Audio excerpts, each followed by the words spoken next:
We've all been there. A team member comes to us, clearly distressed, showing signs of emotional strain. And what's our immediate, often well-intentioned, reaction? To jump in and offer solutions. To fix it. But here's a secret. That fix-it mode, that urge to dole out advice, can actually backfire. What they often need most in that moment isn't a pre-packaged answer. It's something far simpler, yet incredibly powerful: presence. So, how do we shift from being a problem solver to a supportive presence? How do we truly attune ourselves to others, rather than defaulting to giving advice? Let's explore the power of intention. Shift from solving to supporting. It all begins with your intention. Before you even open your mouth, take a moment. Shift your mindset from solving their problem to simply supporting them through it.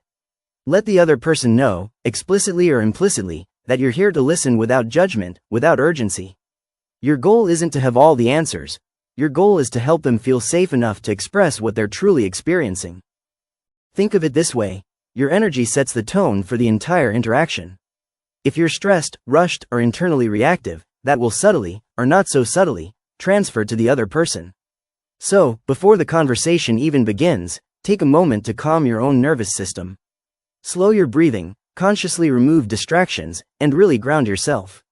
If you find yourself in a state of agitation, it's okay to postpone the meeting.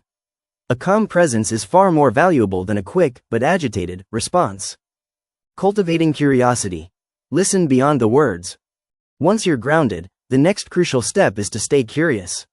This means letting go of any assumptions you might have about what they're going through, or what they should do. Instead, ask open-ended questions. Questions that invite them to explore their feelings, not just recount facts. For example, instead of, "What went wrong?" try, "How did that make you feel?" And don't just listen for words.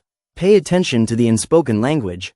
Observe their tone of voice, their body language, those subtle pauses that often signal deeper emotions. Use your own body to signal you're fully present. Maintain gentle eye contact, embrace silence when needed, and use reflective phrases like, "It sounds like you're feeling a lot of frustration right now."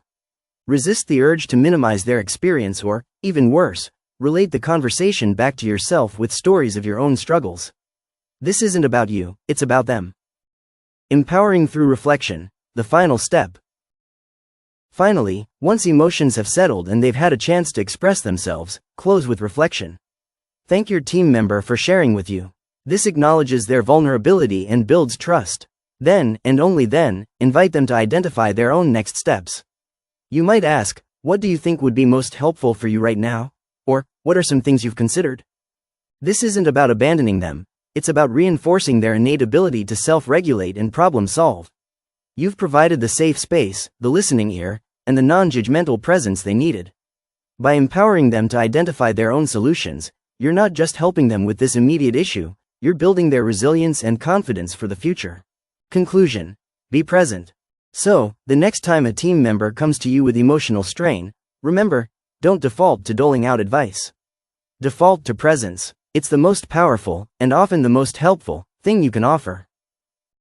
Like, share, subscribe, and visit careercurators.com for more.